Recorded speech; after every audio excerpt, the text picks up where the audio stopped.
מתי הגיעו היהודים לאפגניסטן? האגדה אומרת שבגלות בבל, שבימי הפרסים, שאולי היו חיילים יהודים אצל אלכסנדר מוקדון שהגיע לאפגניסטן והשאיר גנים ג'ינג'ים בכל מקום. העדויות מאשרות 900 שנה, מציבות קבר על הדרך שבלח לטרמז שבאוזבקיסטן. לפני 100 שנה היו 10,000 יהודים בהרת, בבלח ובכבל. בתחילת המאה ה-20 הם התחילו להגיע לארץ ישראל. באופן רשמי הורשו היהודים לעזוב בין 1950 ל-1971. היהודים האחרונים עזבו את אפגניסטן בשנות ה-70, כשהשתלטו הקומוניסטים על השלטון, מדיחים את החאן האחרון. כשפלשו הרוסים ב-1979, נשארו רק מעטים, ואלה עזבו לאוזבקיסטן, לטורקמניסטן ולהודו. בקהילה של מאות משפחות בהרת, אליה גלו יהודי משהד כשהשיעים אנסו אותם לאסלאם ב-1840, לא נשאר כלום. בזמנים הטובים היו בהרת 3 בתי כנסת ובית מרחץ. בתי הכנסת הפכו למסגדים, ובית הכנסת מול השמואל הפך לבית ספר איסלאמי. ילדים מדלגים על במת החזן שבמרכז האולם המאובק. זה היה אחד מבתי הכנסת של הרת. היום אין פה יהודים בכלל, וזה משמש בתור בית ספר, אבל בהחלט אפשר לראות פה את הבמה בתוך העיר הנפלאה הזאת שיש בה המון שווקים. זאת עיר שוק אמיתית, שהשווקים שלה מסתרעים על פני כל העיר. אחת מהערים הגדולות והיפות של העיר 5, עיר שקפאה בזמן ושייכת בעצם למאה ה-19 ולא למאה ה-20, למרות שיש פה חשמל ויש פה מים ויש פה אינטרנט מהיר ויש פה כמעט הכל. אבל עדיין יש פה את דרך המשי ואת בית הכנסת שלא נשאר ממנו כלום חוץ מהבמה.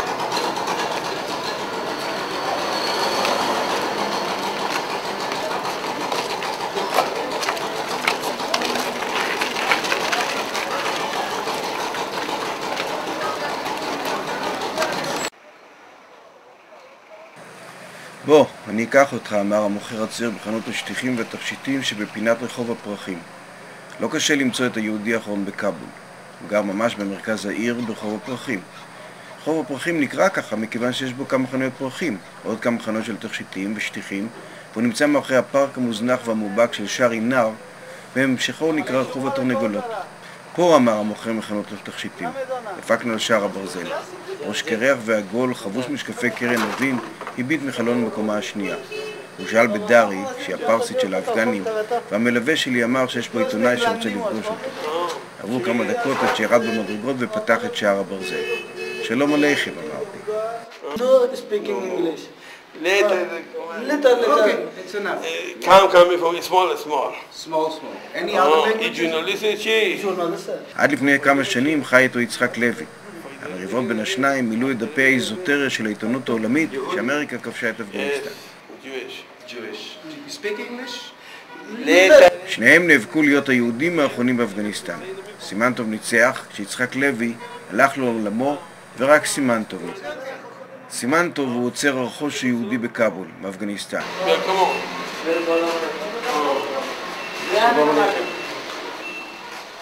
עברית? עברית? Yehudi, Jewish, Yehudi. יהודי. Yes. You from? יהודי. You. יהודי. You Yehudi. Yeah. What's his name? צור. Su.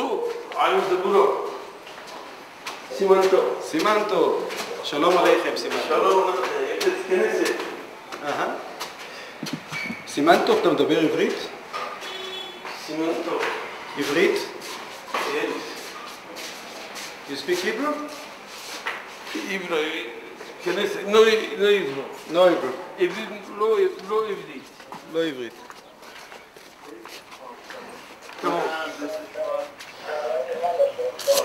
על הקיר היו פסוקים וצילומים של הרבי מלובביץ'. יש לי משפחה בחולון, הוא אמר, אישה וילדים. ואתה נוסע אליהם? נסעתי פעם. ולמה אתה לא נוסע אליהם? כי אני חי פה, ללא ספק. אתה תכתוב בעיתון שלך שאני צריך עזרה מהממשלה ומהיהודים באמריקה ובאנגליה ובכל העולם, שאני צריך כסף? אני אגיד להם, אמרתי.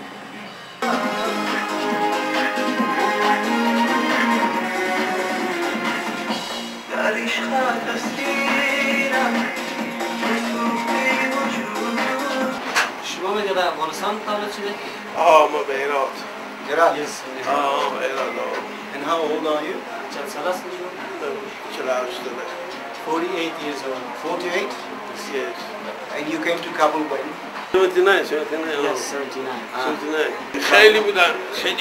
Yeah, there was Many people were here. and he is the only one now? He is the last. He's the last Jew. אז בוא אני אראה לך את בית הכנסת. סימנטוב פתח את דלת בית הכנסת הנעול. בית הכנסת היה מוזנח והוא הצביע על ארונות הזכוכית ששברו הטליבן, בספרי התורה שנלקחו. יארון כהן. בצ'רי מילובים בנסילי. בצ'רי. יאפר. צ'ילק כל המודל.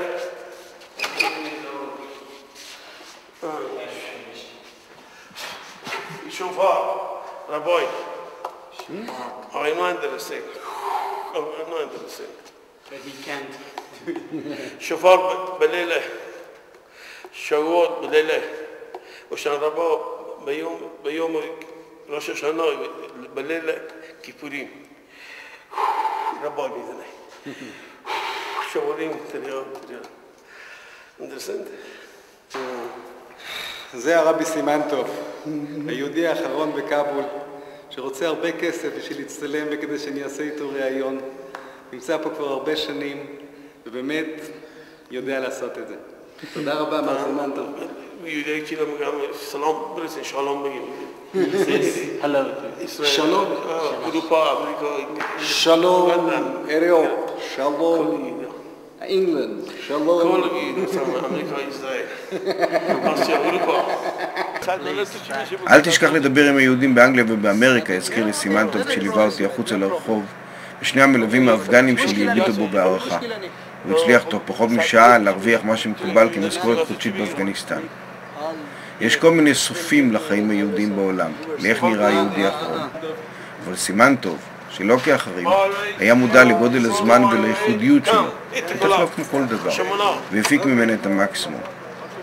בחדשות הודיעו שהכוחות של נאט"ו יוצאים למבצע גדול נוסף נגד הטליבן בדרום המדינה, שקרזאי נוסע לבקר חברים פוליטיקאים, שהשנה יושקיעו עוד כך וכך מיליארדים משיקומה של אפגניסטן, ובגינה של נאב שהיר ישב איש באוהל וטען שהכל מושחת.